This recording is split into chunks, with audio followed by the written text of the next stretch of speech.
So yeah, let's get to slaying them varmints. And also the other quest of slaying saber tusks. In fact, I think I might have the wrong quest selected. I'm not sure if it can track multiple quests at once. Check the list of all undertaken quests, both in progress and completed, and select the quest information to display on the map. Yeah, I have the one I selected from the diner here instead of the story quest, which is what I should be doing. Alright, let's set off in the right direction this time then, shall we? And I should mention one trick I read about online that I'm gonna test out right now is with regards to your stamina. When you start to run out, you can click the run button again, L3 in my case with my control setup, and you'll actually restore all of your stamina. Handy since running is currently the only method of fast travel I have. Ready, knocked.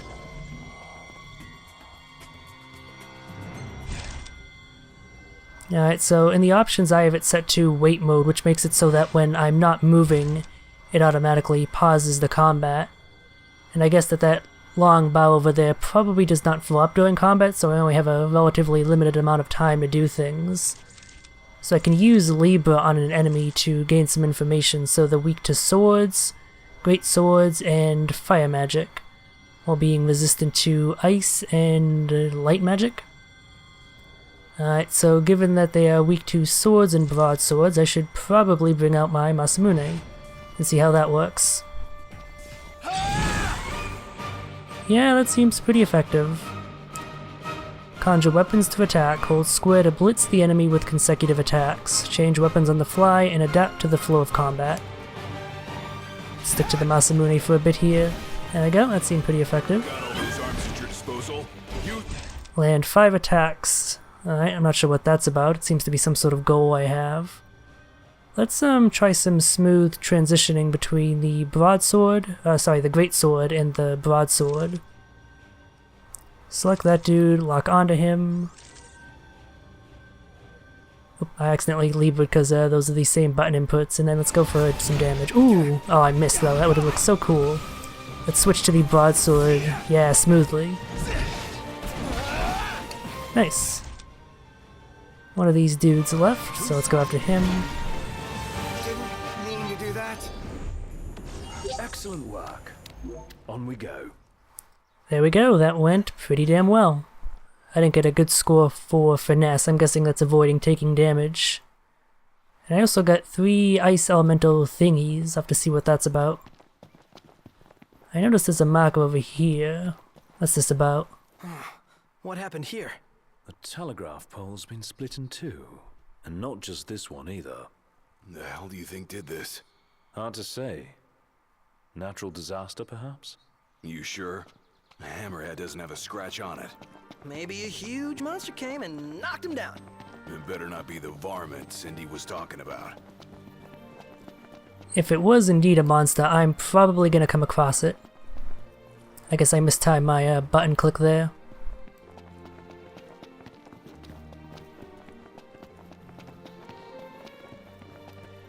Oh, I did it too late this time. I'm gonna have to get used to the timing for that. But never mind, here are some enemies. They are also Reaper Tails, so I can assume the information I learned last time from Libra holds true here as well. I should probably see about equipping magic. I'm not sure if I have any to start with, but it would probably help for dealing with groups of enemies like this. Of course, surprise attacks are pretty effective as well. Press L1 to roll dodge and deftly evade enemy attacks. Hold L1 to defend against oncoming attacks. Yep, this is stuff I learned somewhat in the Platinum demo and also going through the tutorial on my own time. There you go, it's one dealt with. The best off. So, weight definitely has a bit of awkwardness with the whole time freezing thing if I am not currently moving. But it's also really helpful to have the combat just pause and give me time to actually take things into consideration and plan out how I want to do things. So even if it ends up resulting in the combat being a tiny bit more awkward looking, I think I'm gonna probably end up sticking with wait mode rather than switching to the default active mode. They can, ooh, that was close. They can finish off that one, I'll deal with some of the others. Oh, that's odd. I pressed L1 there, but I didn't actually block it. Maybe you need to time it right before they actually hit for it to count. Yeah, that seems to be the case. Oh, look at that. We did a double counter. That's awesome.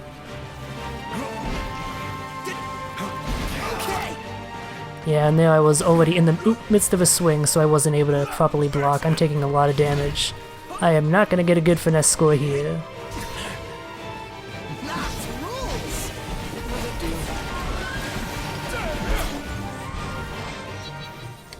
Alright, we'll be done in no time. Somehow, despite Get on taking with it. way more hits than the previous combat, I actually get a better finesse score. Can I investigate this telegraph pole? Where are we headed anyway? Nowhere until the repairs are done. Then we head for Golden Key. And after that, we hop a boat, and before you know it, Loverboy's hitched. Wait for car repairs, then wedding bells in the air. Got it. I gotta say, I'm really glad I read about that stamina restoration trick.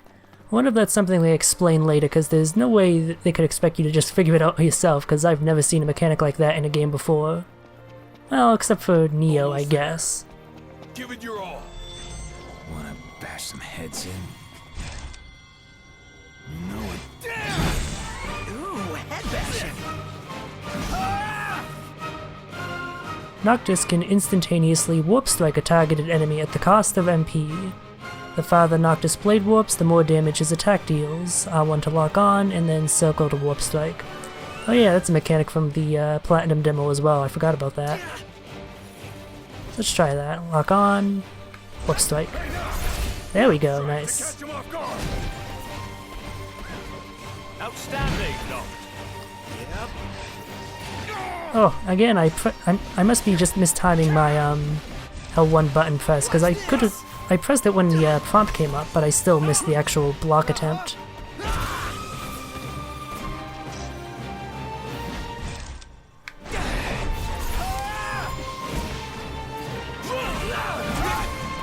Let's switch back to the broadsword.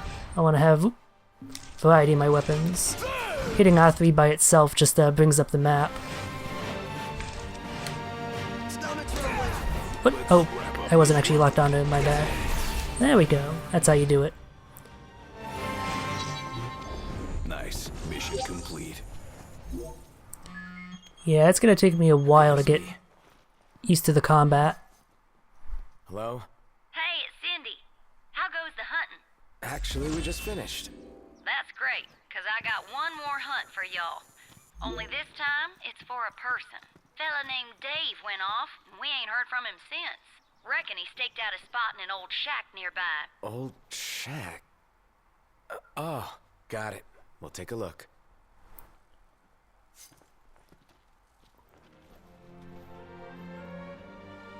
So, what did Cindy say? Needs us to find some Dave guy. He went missing? Not missing. Said he's holed up in that shack.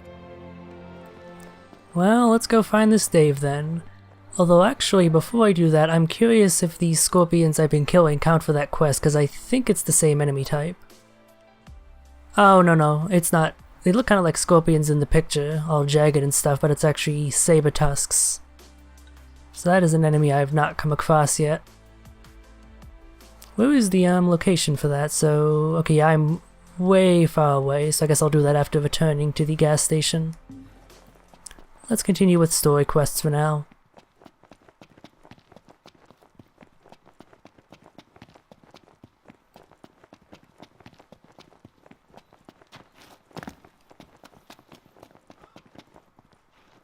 Oh, hello, did I come across one of these legendary food spots? If so, I actually didn't notice it. I'm trying to see if there's a place I can interact with, but I would guess the tree. That'd make the most sense. I must have just ran past it. Either that or the game gave me a little tutorial message for no reason, or not really a tutorial message, a hint.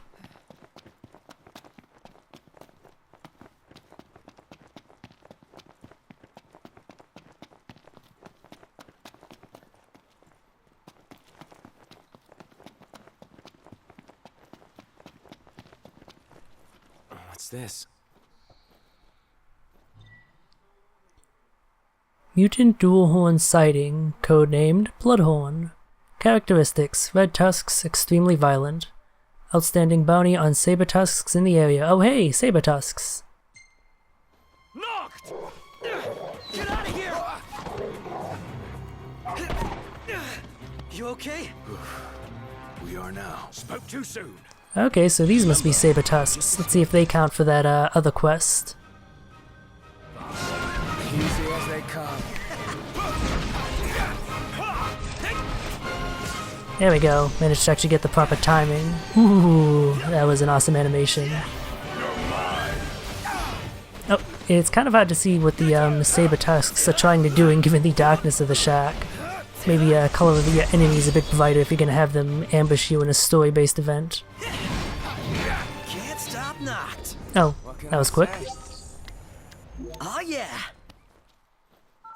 Hey, what about the shack over there? How the hell did you see that through the goddamn boards? You must have the eyes of an ego, Gladio. But yeah, don't expect me to rank well in the combat at all. At the very least, not for a long while until I get used to the combat a bit more. To what button presses I should make to do what I want to do. I'm too used to other games that have completely different control schemes. Not yet. I've got a plan. Yep, gotta fight some enemies first.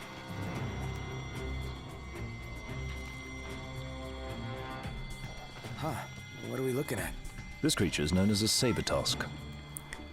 Friends propose strategies to gain an advantage in combat. Follow their strategies to earn AP.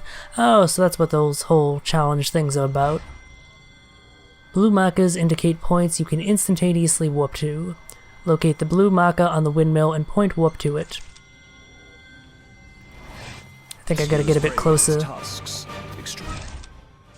Maybe? To gain from the safety Oh, and comfort of here, come on, I just wanna... There we go. Yeah, you gotta get fairly close. Noctis will quickly recover HP and MP while hanging from high ground. Warp strike a distant enemy from this position to receive a damage boost. Yeah, don't think we'll be... Alright, strike that dude. There we go. Oh, never mind. Yeah, again, gonna have to get used to what buttons I want to press. Never mind the fact that the flow of the combat requires you to think of what you want to do in advance, like a turn-based game. You can't just react to what the enemy's doing immediately because it takes a while to actually get in the proper guard stance. Wide open. Try another. That's why I keep missing those damn block attempts for the parries. Hopefully I'll end up getting good at that. This one's just for you. We all good? Better than good. Good to go. Hey, who's out there? Well, and look who's in here. The man of the hour. Dave, right? Been looking for you. Didn't mean to cause y'all any trouble. I've been stuck here on account of my sprained ankle. Yeah, something funny about them varmints. I gave them hell, but couldn't finish the job. Still one mean mutt about. Well, y'all don't look much like hunters, but what do you say? Put that puppy to rest for me? Should we be generous and kind-hearted or shrewd and mercantile? Or should we phone for help? I'm curious what the others have to say. Oh, sounds too dangerous to be let alone. Tell us where to go. Y'all got guts, that's for sure. Let me tell you where I last saw them. The people are at risk, Noct. You have a royal duty to ensure their safety. Fair enough, I suppose, and Ignis earned 150 experience points. I wonder if that's because I asked for help from my friends and he talked in the conversation.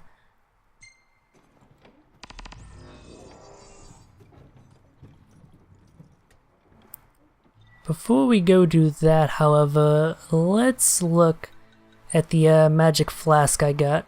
This was something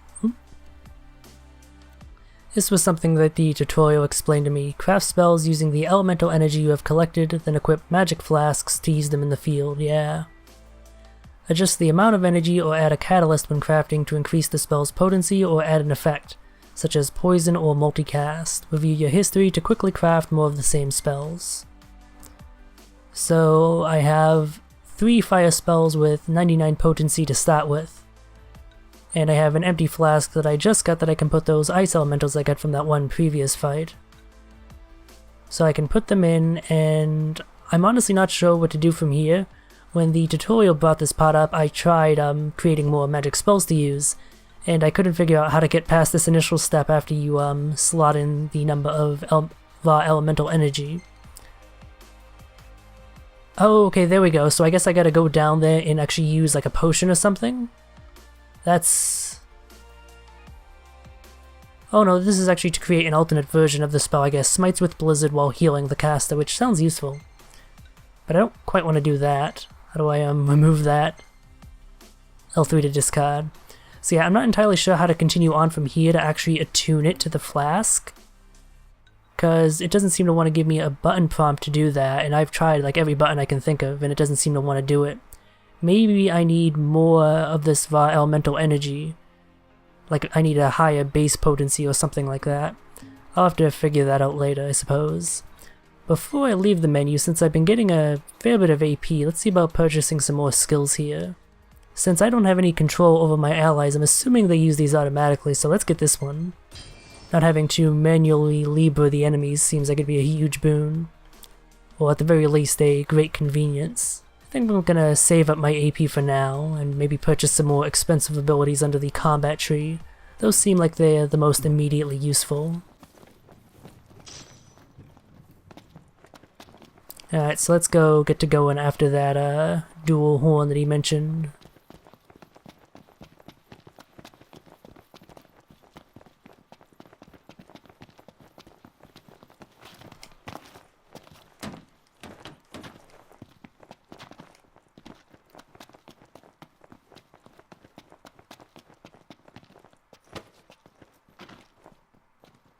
It would be wise to rest up before we set out. A formidable foe awaits. Prepare for this encounter by resting at the nearby haven. Ignis will cook a status-boosting meal for the party.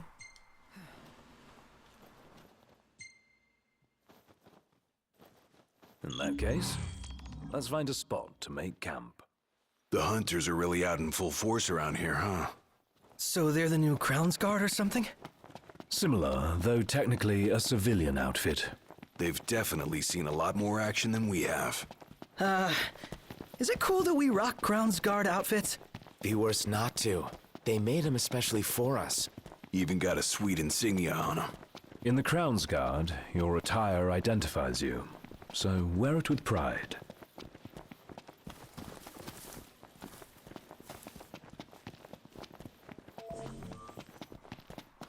Here we go. Finally made it to the haven. You want to make camp? Camp at havens to enjoy a status-boosting meal and a good rest to tally XP. Let's call it a day. I'll see what I can whip up.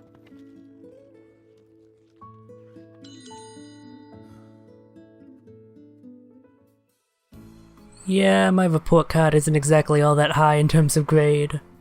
I'm surprised I did as well in the time and offense fields as I apparently did. Not so good at the dodging though.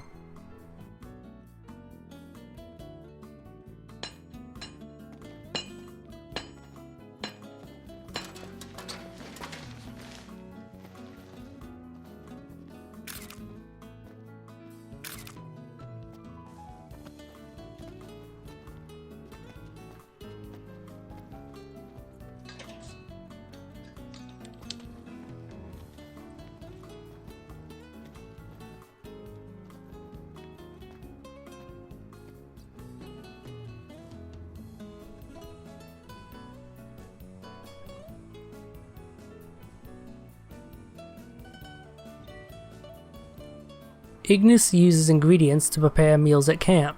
Acquire new recipes to expand Ignis's cookbook and the variety of bonuses available. Alright, so we got flame roasted toast, which is toast. Increases attack by 10. Toasty Rice Balls increases maximum HP by 50. Croque Madame increases attack by 30. And Veggie Medley Stew, which boosts attack by 20 and maximum HP by 150. Assuming that I can only choose one, I feel like the Veggie Medley Stew is probably the best, given it gives both a generous amount of attack and HP.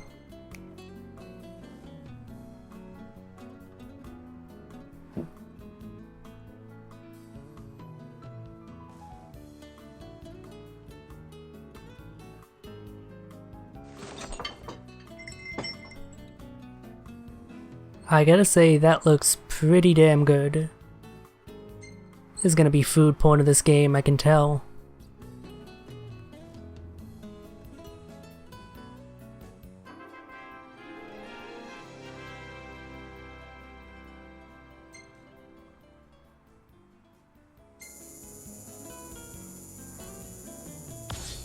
Okay, so you can only actually gain levels from the XP you've earned when you camp. You don't just earn them automatically. And Ignis got one level over everyone else thanks to that conversation boost. Kinda wish I had Noctis reply so he would have gotten the XP. Ah well. They've also increased their skills, except for Noctis since I haven't had a chance to fish.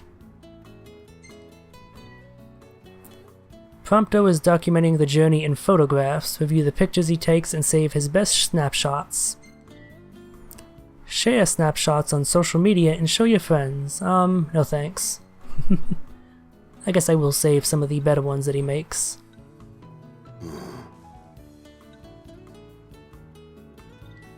I like dumb faces, so let's save that one. That's a decent pose. That one is horrible. An okay pose. Stylish as always. Come now, it's nothing special. I actually kind of like the framing of this one. It's not bad.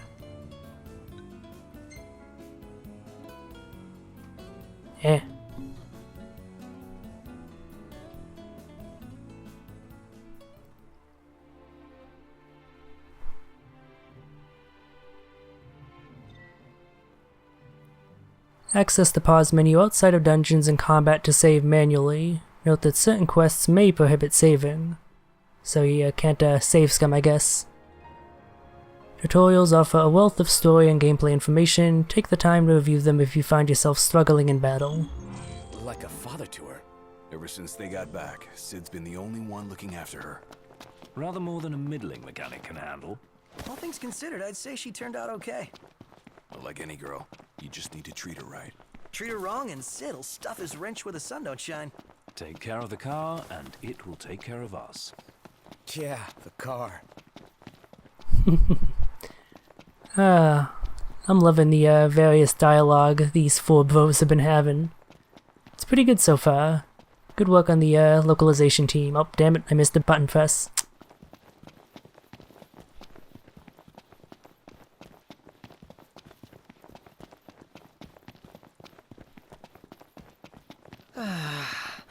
Sometimes I wonder if we'll ever sit inside that beautiful car again. Sitting most of the day was pretty nice. Napping was even better.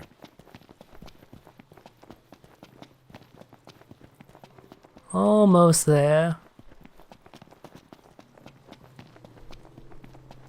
I gotta say, the game does do a good job of making you wish that you had the car as well. That's it, right? Huh. That's a Dualhorn? Yes, but not your run-of-the-mill breed. We'd best make quick work of it. Yeah, that's a big boy, that's for damn sure. Since I did confirm that I do have some magic to work with, let's actually equip that so I can use it in battle. There we go. Probably not a bad idea to start out with a cast of this.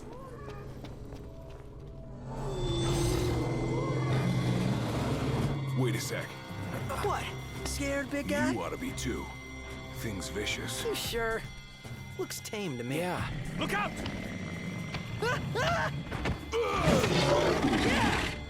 Shamu's boss! Nice one. It's not over yet!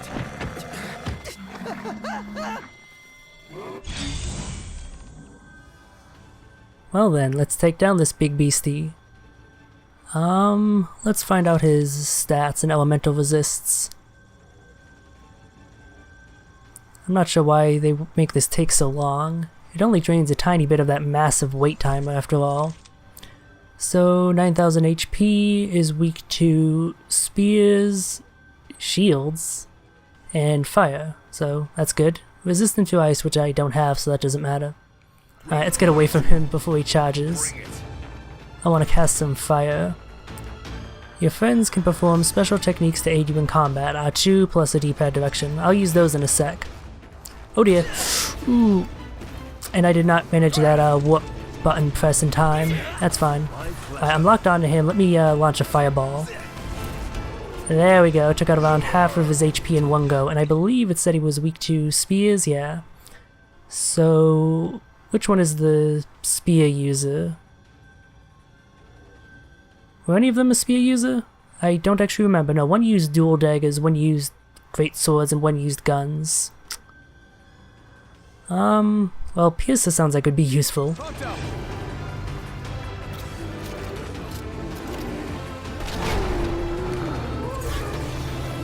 That did a decent amount of damage, I suppose.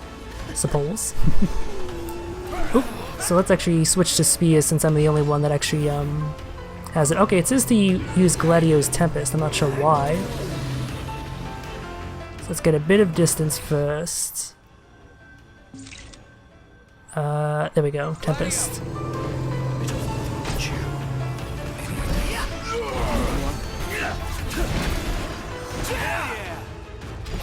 Alright. That didn't seem to do all that much damage. Could probably do another cast of fire, although it looks like it's cooling down. But let's work with the spears. There we go. Nice. Now it's time to go to town. Kill him. Gladly.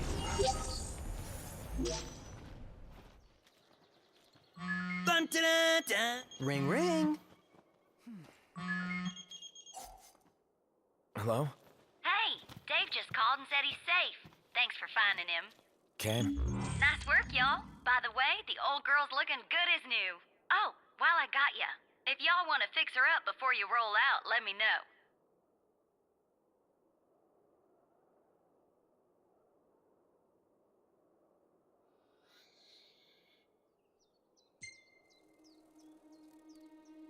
Sounds good. She'll be waiting at the garage. Gotcha.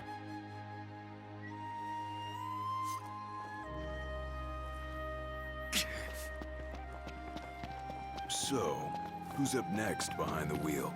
Ignis should take it and never let go. It helps that he can keep 4 eyes on the dash. I couldn't even keep one. Not sure I'd do any better. Put me in the driver's seat. Good. Because I need the legroom in back. So hopefully with the car repaired, I won't have to do nearly as much aimless running about the place in order to get to my various destinations. Instead, it will be aimless driving about the place. You want to watch where you're going? Sorry, dude. Jeesh. I thought we were bros. Bros can handle a little roughhousing.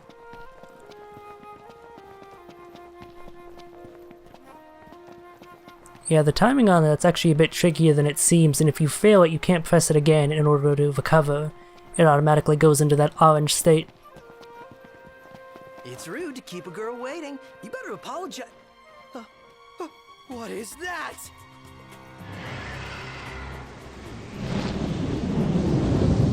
A live hurricane. That thing's like half bird, half storm, half airship. You realize that's 3 halves. Would explain its size. Awesome in every sense. Well then, I'll probably end up fighting that at some point. Hopefully, no time soon. I don't get the feeling I'd be able to take it on. But we'll see.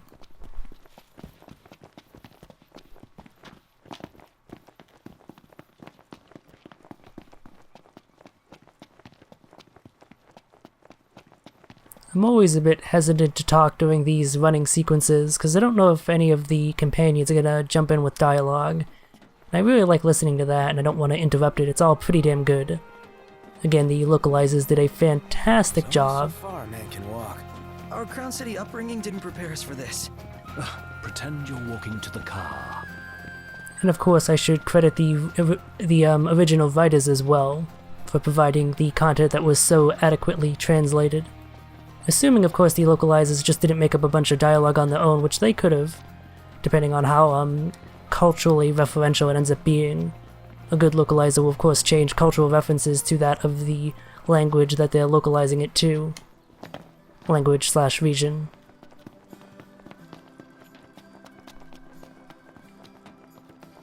Let's hit up the shop. Yeah, let's do it.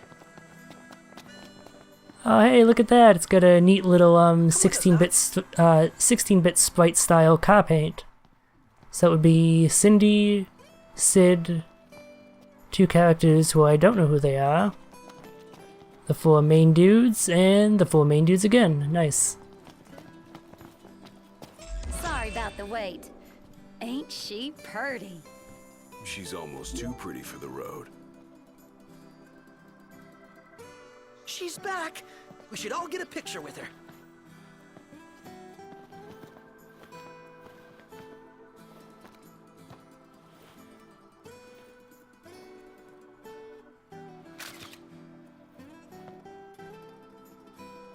All the more reason to ride with care. Oh, and before I forget, would y'all mind making a little delivery for me?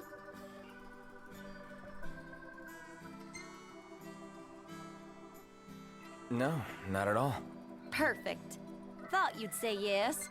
So I already put it in the trunk. There should be a motel on your way to Galden. If y'all wouldn't mind giving that to the owner, that'd be swell. Grandpa like grandkid. Now that she's all polished up and ready for the road, would you care to take her for a little test drive, Noct?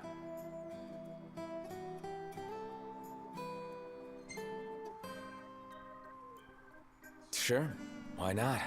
And I needn't remind you to exercise caution.